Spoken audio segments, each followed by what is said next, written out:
गौतम बुद्ध अपने शिष्यों के साथ एक बार यात्रा पर निकले हुए थे। वे विभिन्न गांवों और जंगलों के बीच से गुजरते हुए लोगों को जीवन के महत्वपूर्ण सबक सिखाने का कार्य कर रहे थे। उनकी उपस्थिति मात्र से ही वातावरण शांत और पवित्र हो जाता था। बुद्ध के शिष्य भी उनकी हर बात ध्यान से सुनते और उसे अपने जीवन में उतारने का प्रयास करते। इसी दौरान एक दिन जब बुद्ध और उनके शिष्य एक छोटे से गांव के पास पहुंचे, तो उन्होंने देखा कि एक किसान जंगल के किनारे बेहद व्याकुल हालत में इधर उधर दौड़ रहा था। किसान का चेहरा चिंता से भरा हुआ था। वह अपने सिर को दोनों हाथों से पकड़ते हुए कभी इधर जाता, कभी उधर। उसकी हरकतों से ऐसा लग रहा था जैसे उसने अपनी किसी अत्यंत मूल्यवान वस्तु को खो दिया हो। बुद्ध ने उस किसान को देखा और रुक गए। उन्होंने शांति से कहा, भाई, तुम इतने परेशान क्यों हो? क्या कोई गंभीर समस्या है? बुद्ध की आवाज इतनी शांत और करुणामय थी कि किसान उनकी ओर देखने लगा। कुछ देर बाद उसने टूटे स्वर में कहा, भगवान, मेरा बैल खो गया है। वह बैल मेरे लिए सिर्फ एक जानवर नहीं था, बल्कि मेरे पूरे जीवन का सहारा था। उसी बैल के सहारे मैं अपने खेत जोतता था और अपनी फसल उगाता था। अब वह नहीं रहा।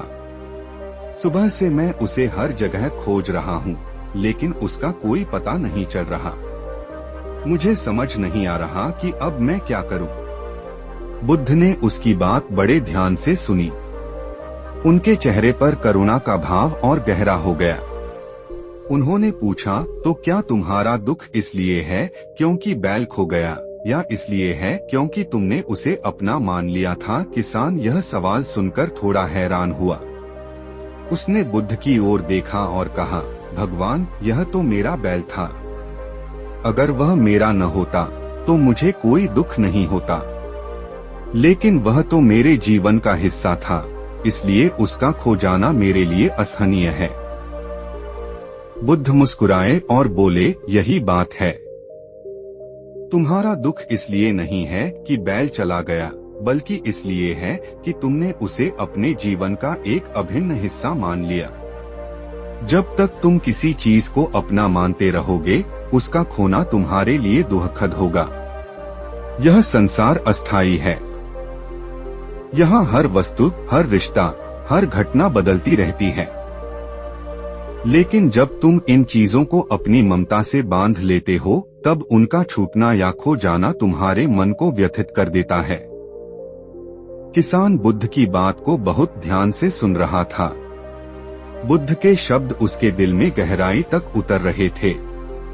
उसने महसूस किया कि उसका दुख वास्तव में बैल के जाने की घटना से नहीं, बल्कि बैल के साथ उसके गहरे जुड़ाव और उसे अपना मानने की भावना से उत्पन्न हुआ था। वह सोचने लगा कि कैसे उसने बैल को अपने जीवन का एक ऐसा अहम हिस्सा मान लिया था, जिसके बिना वह खुद को अधूरा महसूस कर रहा था। उसने सोचा कि बैल उसके लिए सिर्फ एक उपयोगी साधन था, लेकिन उसने उसे अपनी पहचान और सुरक्षा का प्रतीक बना लिया था।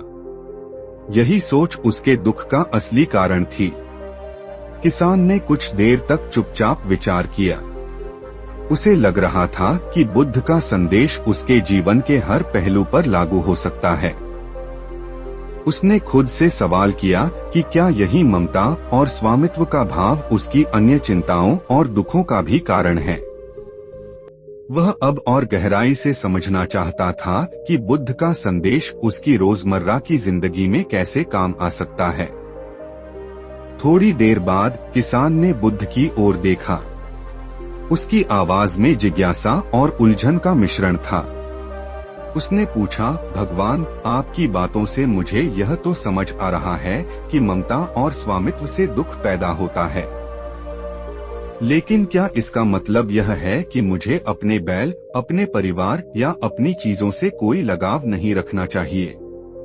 क्या मुझे इन सब से दूर रहना चाहिए ताकि मैं दुख से बच सकूं? अगर ऐसा है तो क्या इसका मतलब यह नहीं कि हमें जीवन में किसी चीज की परवाह ही नहीं करनी चाहिए? किसान के सवाल में गहरी उलझन और सच्ची जिज्ञासा थी। वह जानना चाहता था कि क्या बुद्ध का मार्ग उसे अपनी जिम्मेदारियों और भावनाओं से पूरी तरह अलग कर देगा। उसे लग रहा था कि अगर मोह से बचने का मतलब अपने प्रियजनों और साधनों से दूरी बनाना है, तो शायद जीवन का उद्देश्य ही खत्म हो जाएगा। उसका मन इन सवालों के जवाब पाने के लिए बेचैन था। बुद्ध के उत्तर की प्रतीक्षा करते हुए वह शांत मुद्रा में खड़ा हो गया, लेकिन उसके भीतर विचारों का झंझावात चल रहा था। बुद्ध ने बड़े धैर्य और शांत स्वर में उत्तर दिया, नहीं, तुम्हें परवाह जरूर करनी चाहिए। परवाह का मतलब है कि तुम अपने कर्तव्यों को ईमानदारी से निभाओ और जो तुम्हारे पास है उसकी कदर करो। लेकिन ममता का मतलब है कि तुम किसी चीज को अपने जीवन का केंद्र बना लो। लेकिन ममता का मतलब है कि तुम किसी चीज को अपने जीवन का केंद्र बना लो। जब वह चीज छिन जाती है तो तुम्हारा जीवन बिखर जाता है। इसलिए परवाह और कृतज्ञता सही है, लेकिन मोह और स्वामित्व का भाव छोड़ देना चाहिए। किसान बुद्ध की बातों को समझने लगा। उसने महसूस किया कि उसका दुख इसलिए था क्योंकि वह बैल को केवल एक उपयोगी वस्तु नहीं, बल्कि अपने जीवन का आधार मान बैठा था। उसने बैल को ढूंढने की चिंता छोड़ दी और जीवन को एक नए दृष्टिकोण से देखने का निश्चय किया। किसान बुद्ध को धन्यवाद देकर वापस गांव लौट गया। वह बैल को खोजने का प्रयास जरूर करेगा, लेकिन अब वह इस सत्य को भी स्वीकार कर चुका था कि हर चीज अस्थायी है। कहानी का गहरा संदेश। शिवा इंस्पायर्ड 87 के साथ जीवन को समझें। यह कहानी हमें एक बहुत गहरी सीख देती है। जीवन में अक्सर हमारा दुख बाहरी घटनाओं से नहीं, बल्कि हमारी चीजों के प्रति ममता और स्वामित्व के भाव से होता है। जब हम किसी चीज को अपना मानते हैं, तो उसका खो जाना हमें असहनीय पीड़ा देता है। लेकिन अगर हम यह समझ लें कि इस संसार में हर वस्तु, हर रिश्ता और हर अनुभव अस्थायी है, तो हमें दुख से मुक्ति मिल सकती है। गौतम बुद्ध का संदेश यह है कि परवाह करना और मोह रखना दो अलग बातें हैं। हमें अपने जीवन में चीजों की कदर करनी चाहिए, लेकिन उन्हें अपने सुख दुख का आधार नहीं बनाना चाहिए। परवाह का मतलब है जिम्मेदारी और कृतज्ञता, जबकि मोह का मतलब है बंधन और स्वामित्व। जब हम मोह से मुक्त होकर जीना सीखते हैं, तभी हमें सच्ची शांति और सुख का अनुभव होता है। यही इस कहानी का सार है।